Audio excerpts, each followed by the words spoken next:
എല്ലാവർക്കും it's me അബ്സുവിലേക്ക് സ്വാഗതം. ഞാൻ ഇറ്റ്സ് മീ അബ്സു. എന്റെ പൊന്നേങ്ങാതി 2 മണി പോലും കഷ്ടപ്പെട്ടിരുന്ന് ആകെ വേർത്ത് പണ്ടാരടങ്ങി. സോ ഒരു ഇടങ്ങേറ് പിടിച്ച വള്ളിക്കെട്ടും ഫോൺ നഞ്ഞ ചൂടാവലും കാര്യങ്ങളൊക്കെ കാരണം CSKന്റെ ഇത് ഞാൻ 4 മണിക്ക് ഇടാൻ വെച്ചിരുന്നു. ഇനി എപ്പോൾ ഇടുക എന്തോ, ഇനി ഇതൊക്കെ എന്തൊക്കെയെങ്കിലൊക്കെ ചെയ്തിട്ട് നമുക്ക് സെറ്റ് ആക്കണം. സോ എന്തായാലും നമുക്ക് മത്സരത്തിലെ ഡീറ്റെയിൽസും കാര്യങ്ങളൊക്കെ സംസാരിക്കാനാണ് ഈ വീഡിയോ. ആദ്യം നമുക്ക് RCB ഫാൻസിന്റെ റേഞ്ച് എന്ന് പറഞ്ഞു കഴിഞ്ഞാൽ ഇങ്ങോട്ട് വന്ന് ഇരന്നു വാങ്ങാ, പാസ്പോർട്ടും കാര്യങ്ങളും ഇല്ലാണ്ട് നേരെ കയറി പോവാ. ഇതാണ് ഇവരുടെ പ്രത്യേകത. ഈ ഹൈപ്പൊക്കെ കൊടുത്തിട്ട് വലിയ സെറ്റപ്പ് ഇല്ലാത്ത ഒരു സിനിമ പോലെയാണ് RCBന്റെ കഥ. പേര് മാറ്റിയാലും എന്ത് മാറ്റിയാലും ടീം എന്നും ആ ടീം തന്നെയാണ്. സോ നമുക്ക് വിഷയത്തിലേക്ക് വരാം. ഇന്നലെ നടന്ന RCB vs ചെന്നൈ മത്സരത്തെ കുറിച്ചാണ് നമ്മൾ ഇന്ന് പറയാൻ പോണേ. RCB ചെന്നൈ മത്സരത്തിൽ RCBന്റെ ബാറ്റിംഗ് ആയിരുന്നു ഫസ്റ്റ്. പക്ഷെ മികച്ച ബാറ്റിംഗ് എന്ന് തന്നെ പറയാം. കാരണം ഓപ്പണിംഗ് ഇറങ്ങിയ വിരാട് കോഹ്ലി ആയാലും ഡ്യൂപ്ലസി ആയാലും നല്ല രീതിക്ക് സ്റ്റാർട്ടിങ് ഇട്ട് കൊടുത്തു. പക്ഷെ അതിനുശേഷം വന്നവർക്ക് വലിയ കാര്യമായിട്ടൊന്നും ചെയ്യാൻ പറ്റിയില്ലെങ്കിലും 75-ൽ 5 എന്ന വിക്കറ്റില് ടീം തകർന്ന് നിൽക്കുന്നു. അപ്പൊ ചെന്നൈ ആരാധകരൊക്കെ വിചാരിച്ചു മത്സരം അവസാനിക്കാറായി, 140 ഒരു 130 തീരും എന്നുള്ള സെറ്റപ്പിൽ നമ്മളിങ്ങനെ ആഘോഷിച്ചുകൊണ്ടിരുന്നപ്പോഴാണ് പെട്ടെന്ന് ഒരു തിരിച്ചടി വന്നേ. റാവത്തും അതുപോലെ തന്നെ ദിനേശ് കാർത്തിക്കും കാലന്മാരായിട്ട് പെട്ടെന്ന് കയറി വന്നു. എന്ത് പറയാനടാ, കഷ്ടകാലം എന്ന് പറയാ. ചെക്കന്മാര് വന്നവന്മാരെ പോണവന്മാരെയൊക്കെ ഇട്ട് ചെറപറ അടി എന്നൊക്കെ പറയാ. എന്റെ പൊന്നോ, ഇമാതിരി അടി. റാവത്തൊക്കെ വെറുതെ 6 പറത്തിക്കൊണ്ടിരിക്കുകയായിരുന്നു. ദേശ്പാണ്ഡേന്റെ ഒക്കെ ഓവർ 17-18 എങ്ങാണ്ട് ഓവറിലൊക്കെ ചറപറ 6കളൊക്കെ ആയിരുന്നു. ഒരു ഓവറിൽ 3 6ഉം കാര്യങ്ങളൊക്കെയാണ് വെറുതെ പോയിട്ടിരിക്കണേ. സോ അത് കണ്ടപ്പോ തന്നെ ചെന്നൈ ആരാധകർക്ക് നിരാശയായി. കാരണം നല്ല രീതിക്ക് സ്കോർ കയറുന്നു അപ്പൊ തന്നെ മനസ്സിലായി. പക്ഷെ നമ്മുടെ ചെക്കന്മാരുടെ ബാറ്റിംഗ് സ്ട്രോങ് ആണെന്ന് അറിയാവുന്നതുകൊണ്ട് വലിയ സീൻ ഉണ്ടായില്ല. പക്ഷെ നമുക്ക് RCBന്റെ കാര്യം ഡീറ്റെയിൽസ് ഒക്കെ നോക്കാം. RCBന്റെ കേസ് എടുത്ത് നോക്കിക്കഴിഞ്ഞാൽ 173-ൽ 6 20 ഓവർ എന്ന അവസ്ഥയിലാണ് അവരെ കാണാൻ സാധിക്കുന്നത്. എന്തായാലും നല്ലൊരു ബാറ്റിംഗ് കാര്യങ്ങളൊക്കെ ആയിരുന്നു. DK റാവത്ത് അവരെ പോലെയുള്ളവര്. ചെന്നൈ മത്സരം വിജയിച്ചു എന്ന് പറഞ്ഞു കഴിഞ്ഞാൽ 6 വിക്കറ്റിനായിരുന്നു അവർ മത്സരം വിജയിച്ചത്. 8 ബോൾ അവശേഷിക്കുകയാണ് അവരുടെ വിജയം. സോ കോഹ്ലി, നമുക്ക് RCBന്റെ ബാറ്റിംഗും കാര്യങ്ങളും നോക്കാം. കോഹ്ലി ബാറ്റിംഗിൽ ഇറങ്ങിയിട്ട് 20 പന്തിൽ 21 റണ്ണാണ് കോഹ്ലി എടുത്തത്. സോ ഇതെന്നൊക്കെ പറഞ്ഞു കഴിഞ്ഞാൽ RCB ഫാൻസ് അല്ലെങ്കിൽ കോഹ്ലി ഫാൻസ് പറയുന്ന ഒരു ന്യായം എന്ന് പറഞ്ഞു കഴിഞ്ഞാൽ അത് സെൻസിബിൾ ഇന്നിങ്സ് ആണ്. വിക്കറ്റ് പോകാണ്ട് പിടിച്ചിരിക്കാനുള്ള തന്ത്രവും കാര്യങ്ങളൊക്കെയാന്നൊക്കെ പറഞ്ഞ് വൻ ഡയലോഗും കാര്യങ്ങളൊക്കെ അടിക്കും. പക്ഷെ ഇത് മറ്റേ രോഹിത് ശർമ്മ അല്ലെങ്കിൽ ധോണിയൊക്കെ അടിച്ചു കഴിഞ്ഞാൽ തോയ തുടങ്ങി അങ്ങനെ പല അഭിപ്രായങ്ങളൊക്കെയാണ്. സോ RCB ഫാൻസിന്റെ ഒരു അഭിപ്രായം അങ്ങനെയുണ്ട്. എന്തായാലും നമുക്ക് മറ്റൊരു ഡീറ്റെയിൽസും കാര്യങ്ങളും നോക്കാം. കോഹ്ലിയുടെ ഭാഗത്ത് നിന്ന് വലിയ കാര്യമായിട്ട് 6ഉം 4കളും കാണാൻ സാധിച്ചില്ലെങ്കിലും ആകെ ഒരു 6 മാത്രമാണ് കോഹ്ലിയുടെ ഭാഗത്ത് നിന്ന് ഉണ്ടായുള്ളൂ.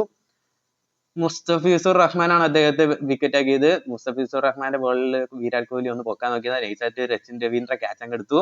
അതിനുശേഷം ഡ്യൂപ്ലസിയുടെ കേസ് എടുത്ത് നോക്കിക്കഴിഞ്ഞാൽ ഡ്യൂപ്ലസി നല്ല പ്രകടനം കാര്യങ്ങളൊക്കെയാണ് കാഴ്ചവെച്ചെന്ന് പറയാം. കാരണം 35 റൺ അദ്ദേഹം നേടി 23 ബോളിൽ 8 ഫോറുകൾ ഉൾപ്പെടുന്ന ഒരു ഇന്നിംഗ്സ് ആയിരുന്നു അദ്ദേഹത്തിന്റെ. നല്ല പ്രകടനം തന്നെയായിരുന്നു തന്നെ പറയാം.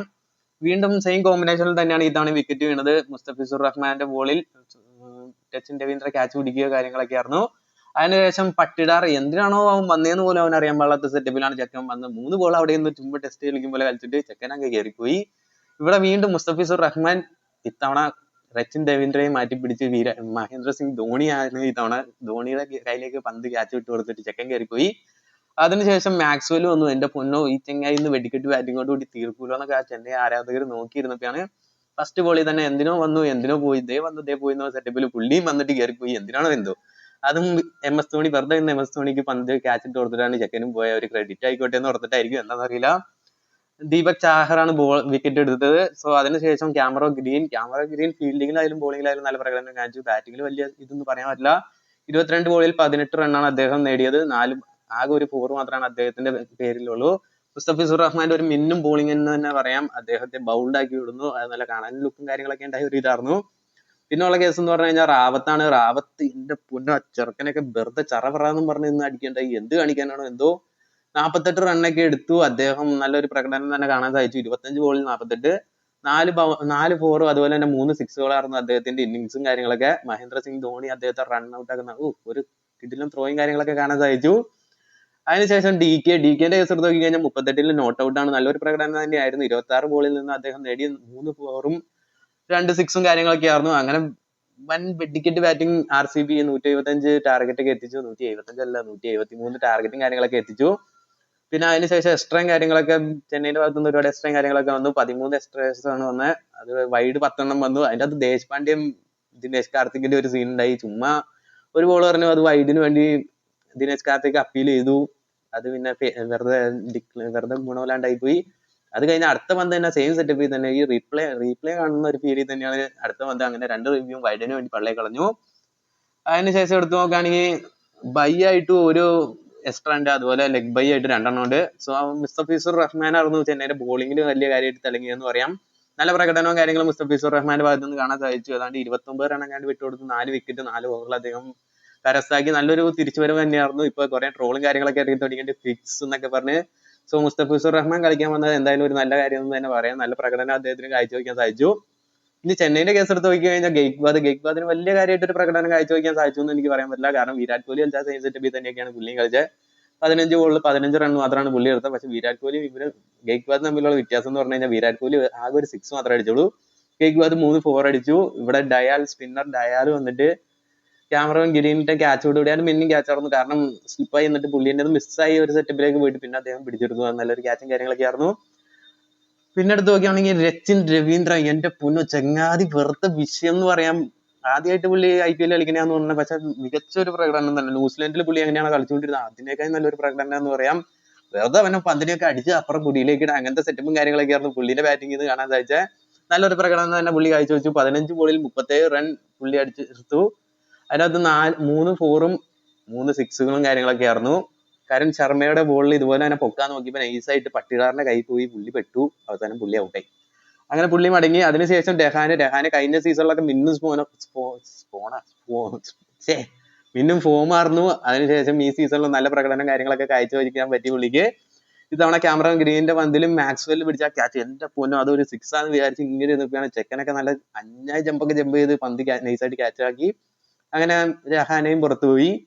അതിനുശേഷമുള്ളതെന്ന് പറഞ്ഞു കഴിഞ്ഞാൽ മിച്ചൽ തുടക്കം പുള്ളിന്റെ പ്രകടനം പുള്ളിന്റെ ഇതെന്ന് പറഞ്ഞു കഴിഞ്ഞാൽ പതുക്കെ ഒന്ന് തുടങ്ങി കഴിഞ്ഞാൽ വെടിക്കെട്ട് ബാറ്റിംഗ് എന്നൊക്കെ പറയും പോലെ തവണ തുടക്കമൊക്കെ ഒന്ന് 3-4 പന്ത് ഇങ്ങനെ ടെസ്റ്റ് പോലെ മുട്ടി ഒന്ന് സെറ്റാക്കി എടുത്തതിന് ശേഷം ഓരോ സ്ട്രൈറ്റ് ആങ്ക് പൊക്കിയാണ് പുള്ളി ഓരോ തുടങ്ങിയത്. പക്ഷെ 22 പുള്ളി ഔട്ടായി. 18 ബോളിൽ 22 2 6കളാണ് പുള്ളിയുടെ പേരില്. ക്യാമറോൺ ഗ്രീൻ തന്നെയായിരുന്നു വിക്കറ്റ് എടുത്തത്. പട്ടിദാർ ക്യാച്ച് എടുത്തു. പിന്നെ ഇമ്പാക്ട് പ്ലെയർ ആയി വന്ന ഡ്യൂബെ, എന്റെ പൊന്നോ അവൻ വന്നതിന് ശേഷം കളിയൊക്കെ അങ്ങ് മാറുന്ന ഒരു സെറ്റപ്പ് തന്നെയാണ് കാണാൻ സാധിച്ചത്. ജഡേജ ഡ്യൂബയുടെ ഒരു കോമ്പിനേഷനോട് കൂടിയാണ് മത്സരം വിജയിച്ചതെന്ന് തന്നെ പറയാം. നല്ലൊരു പ്രകടനവും കാര്യങ്ങളൊക്കെ ആയിരുന്നു അവരുടെ ഭാഗത്ത് നിന്ന്. ഡ്യൂബേന്റെ കേസ് എടുത്ത് നോക്കിക്കഴിഞ്ഞാൽ 28 പന്തിൽ 34 റൺ എടുത്ത് നോട്ട് ഔട്ടായാണ് അദ്ദേഹം നിന്നത്. അതിൽ 4 ബൗണ്ടറിയും ഒരു 6 ഉൾപ്പെടെയാണ് ഡ്യൂബെ റൺ എടുത്തത്. മറ്റൊരു താരമാണ് ജഡേജയുടെ നല്ലൊരു ഫോമും കാര്യങ്ങളൊക്കെ കാണാൻ സാധിച്ചു. 17 ബോളിൽ 25 റൺ അദ്ദേഹം എടുത്ത് നോട്ട് ഔട്ടും കാര്യങ്ങളൊക്കെയാണ്. ഒരു 6 മാത്രമേ ഉള്ളൂ. എന്നാലും ബാക്കിയൊക്കെ നല്ല രീതിക്ക് സപ്പോർട്ട് ചെയ്ത് ഡ്യൂബേന്റെ ഒപ്പം നിന്നു. പിന്നെ എക്സ്ട്രാസിന്റെ കേസ് എടുത്ത് നോക്കിക്കഴിഞ്ഞാൽ വൈഡ് തന്നെ 8 എണ്ണം എറിഞ്ഞിട്ട് മൊത്തം എക്സ്ട്രാസ് 16ആണ്. അതിൻ്റെ അകത്ത് ബൈ 4ഉം ലെഗ് ബൈ 4ഉം കാര്യങ്ങളൊക്കെയാണ്. സോ ഈ വീഡിയോ എടുക്കാൻ പണ്ടാരാണെങ്കിൽ ഒരുപാട് ടൈം എടുത്തു. ഫോൺ നല്ല രീതിക്ക് ഹീറ്റും കാര്യങ്ങളാവുന്നതുകൊണ്ട് കുറെ ലാഗും കാര്യങ്ങളൊക്കെ ആയി. ഇനി DC ഇവരുടെ മാച്ചിന്റെ ഇതിന്റെയൊക്കെ ഇടുന്നുണ്ട്. സോ ഫോണിന്റെ അവസ്ഥ എന്താണെന്ന് നമുക്ക് നോക്കാം. അത് കഴിഞ്ഞിട്ട് സെറ്റ് ആക്കാം. അപ്പൊ ഇന്നത്തെ വീഡിയോ ഇത്രേ ഉള്ളൂ. നിങ്ങൾക്ക് ഇഷ്ടപ്പെട്ട ലൈക്ക് ചെയ്യുക, ഷെയർ ചെയ്യുക, സബ്സ്ക്രൈബ് ചെയ്യുക. കുറച്ച് ലെങ്ത്തും കാര്യങ്ങളൊക്കെ ആയിപ്പോയി, കാരണം ഫുൾ ഡീറ്റെയിൽസ് ആയിട്ട് പറയുന്നതുകൊണ്ട് ഒറ്റ ഇതായിട്ട് പറഞ്ഞു തീർക്കാൻ നടക്കൂല. അതാണ് ഇത്രയും ഇത്. സോ ഇന്നത്തെ വീഡിയോ ഇത്രേ ഉള്ളൂ.